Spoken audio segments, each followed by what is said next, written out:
In this video, I'm going to share 5 LinkedIn mistakes you need to avoid. Number 1, don't use emojis, symbols, acronyms, company names, keywords, or hashtags in your name field. The first reason for this is that it is completely against LinkedIn's TOS, Terms of Service, to be putting anything other than your real name in the name field. And it can get your account restricted. But beyond that, it makes your profile really hard to find.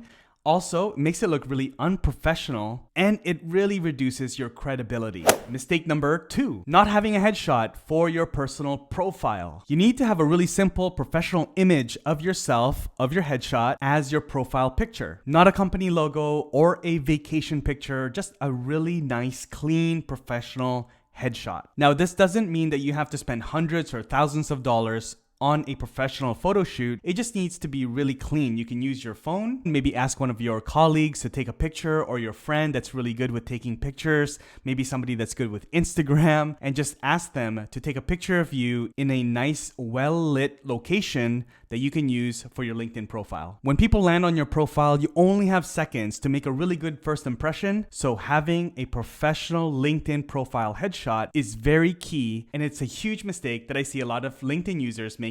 Before I jump into mistake number 3, I'd love for you to subscribe, hit that notification bell, and also give this video a thumbs up if it's been useful for you. Mistake number 3, don't send those creepy, "I saw you view my profile" requests or messages. While it's really important to take opportunities to make connection requests by taking a look at who's viewed your profile, don't make the mistake of sending the "I saw you view my profile" private message to people that haven't requested to connect with you. If your profile made sense or enticed them to connect with you when they first visited your profile, then they would have. Instead of sending those creepy messages, then find another angle to connect with them. Maybe look through their profile, see if you have anything in common. Maybe you worked with a similar colleague, maybe you worked on similar projects, or maybe just looking at your interests or people that you are connected with, and there are some similarities. So look for other overlaps and other commonalities that you can use to make that connection.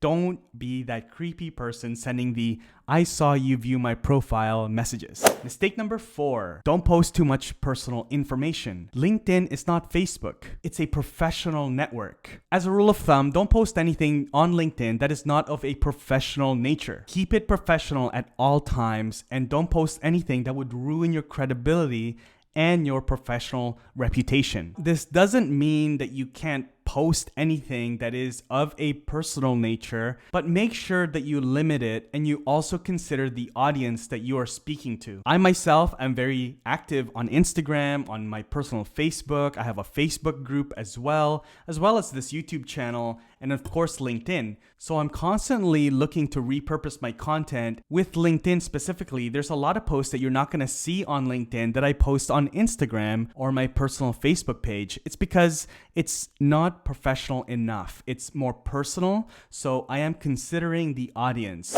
And mistake number 5, don't be inactive on LinkedIn. Make sure that you're constantly posting, you are constantly engaging, you are staying top of mind with your network, with the people that are following you on LinkedIn, with your connections, people that are peers, people that are potential clients, potential partners. I totally get it. If you're a busy entrepreneur, if you're a busy professional, it's really easy to let LinkedIn drop and kind of neglect posting on a regular basis. This is why it's really important to plan ahead. A great way to stay active on a regular basis is posting at least every other day. So let's say on a regular week that you post at least 3 times a week: Monday, Wednesday, Friday. Also, set a theme for yourself for each day. Maybe Mondays is when you're sharing some type of motivational message. Maybe Wednesdays is when you share a tip around your industry or your niche or what you do for your business. And then maybe Friday is when you shout out to somebody in your network. Maybe you give props to somebody that you connected with.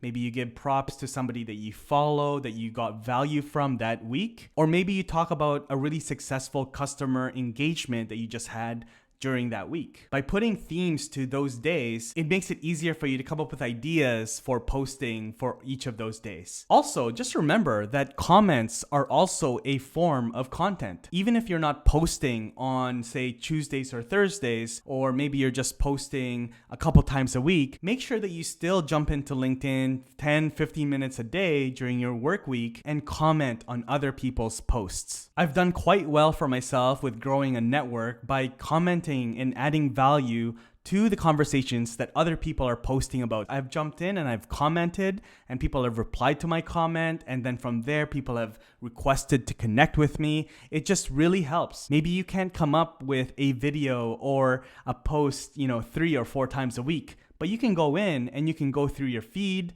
and find interesting posts that other people have started that you can add comments to. And that will help you maintain that engagement at a really good level so that you continue to make connection requests, you continue to be top of mind with your audience and your connections. Those are 5 mistakes that I hope you avoid with your LinkedIn profile. If there are any mistakes that you think I missed or you think I should add in a future video, let me know in the comments. I'm always listening. I've got a ton of other mistakes that people are making that I'm going to be sharing in future videos. So like I said, make sure you subscribe. Also hit that notification bell. And if this video was helpful to you, I would love for you to hit that like button. Thanks for watching, and I'll see you in the next video. Bye-bye.